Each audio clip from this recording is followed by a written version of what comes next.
It was an ordinary November morning. Chilly but not freezing, damp but not sodden.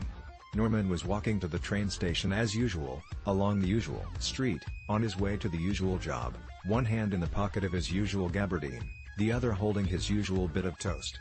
If he was honest, his mind was a bit blank, but that was reasonable given the circumstances.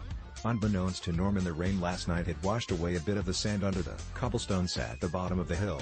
As he munched and marched, he stepped upon one of the loose ones and lost his footing. He fell down with all of the grace of a bag of flour tipping off the kitchen counter, hitting the ground with an oof. After a moment to mentally inspect the damage, he started to stand up, a bit scratched and bruised but fine. He was pleased to note that the toast was clean and unharmed, and made to take a well-earned bite. He glanced around, hoping no one noticed that.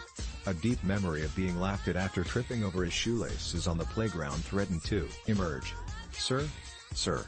Don't rush to stand up, are you okay? Do you need me to call for a doctor?"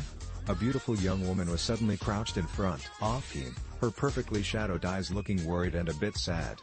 "I'm a little bruised, I think, but okay."